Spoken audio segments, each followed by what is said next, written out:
I think when it comes to North Korea, we all know they have nuclear weapons.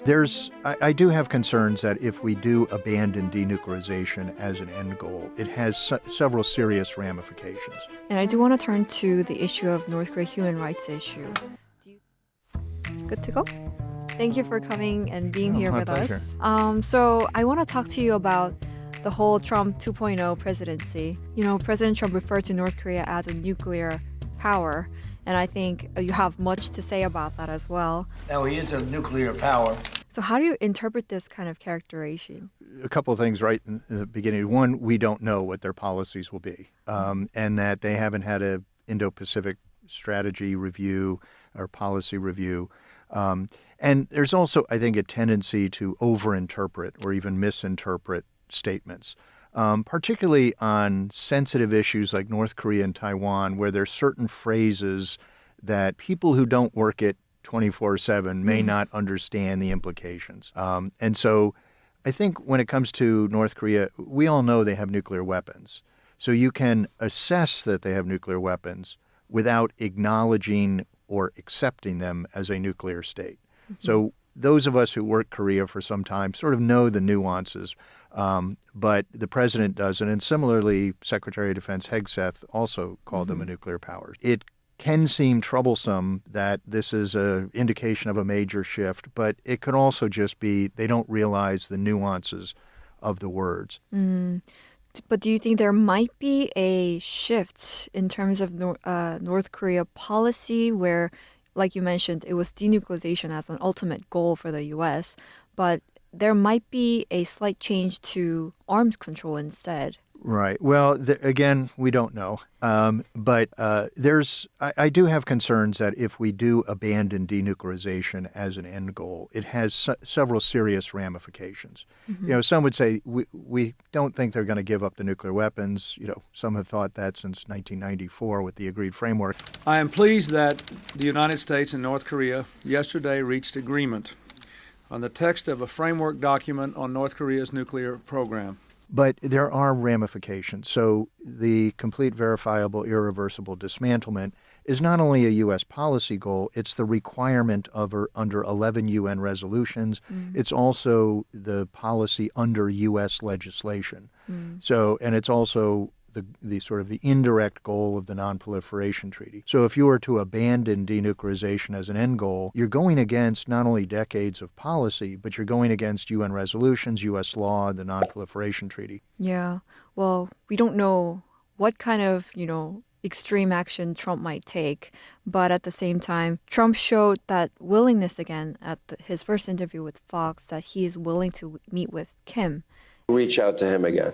I will. So do you think the ball is in North Korea's court? Do you think that there might be a chance for engagement again? Again, we don't know if Trump is just sort of saying that, highlighting his friendship. And I just received a beautiful letter from Kim Jong Un, and I think the relationship is very well, but I appreciated the letter. But the world is very different than it was 8 years ago when Trump came in the first time. North Korea certainly has improved its military, its nuclear, its missile capabilities in the last 8 years.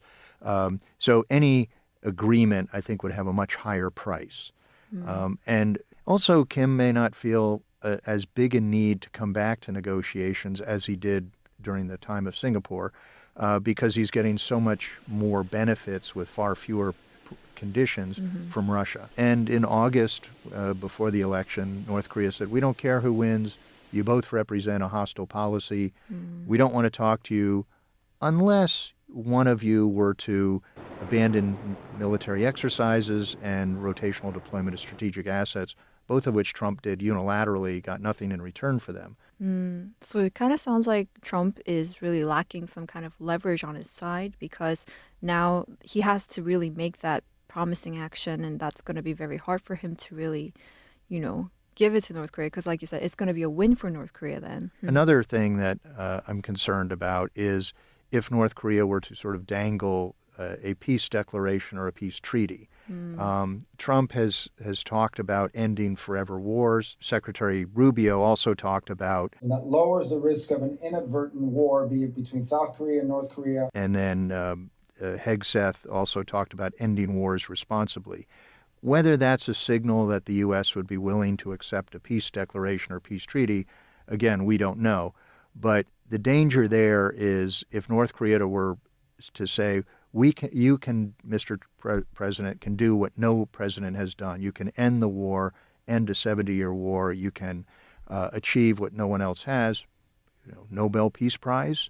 And you can easily sign a document, but you haven't actually reduced the threat to South Korea, Japan, and the United States. So it could have serious ramifications because it would seemingly lay the foundation for removing or reducing forces in Korea, Japan, without actually having reduced the threat. And I do want to turn to the issue of North Korea human rights issue. Do you think Secretary Rubio might be focusing more on human rights because he's been co-sponsoring all these acts while he was in Senate? So how do you foresee the human rights issue? Well, the human rights advocates often complain that their issue takes a backseat to security issues. And one of the results was that, with the North Korean Human Rights Act, to try to elevate the importance of human rights in our interaction with North Korea. I think it's a very important component of the overall U.S. policy towards North Korea. It's also a very inherent part of U.S. values and principles. So we need to advocate for human rights throughout the world. Secretary Rubio has been very vocal in advocating on behalf of North Korean human rights. The question would be, if President Trump wants to go down the path of engagement, very fast, very strong engagement, would advocating for human rights be seen as an impediment? So you could have conflicting priorities of Secretary Rubio's longstanding advocacy for human rights, but if that gets in the way of a nuclear or other agreement, then again, it might take a backseat. A lot happened, but just regarding North Korea, he said a lot of stuff, but that does show that Trump is very interested in this issue. How's Kim Jong Un doing? So he will take further steps. Well, what would be the next step that he might take? Well, I think they have to do a policy review. And what I hope that comes out of it is a very strong affirmation of U.S. support and defense and commitment to our treaty allies, South Korea and Japan. To do that, you need to have an affirmation of your resolve, as well as maintaining your capabilities and continually seeking whether you have to improve those. I'm more in favor of a bottom-up approach where you reserve summits for actually after you've made progress rather than rushing in an ill-prepared summit as been done in the past. So we need to use the summit meeting as leverage for getting progress from North Korea. Thank you so much for your time. Oh, thank you for having me. Thank you so much for tuning in today. I will see you guys next time. That's a cut.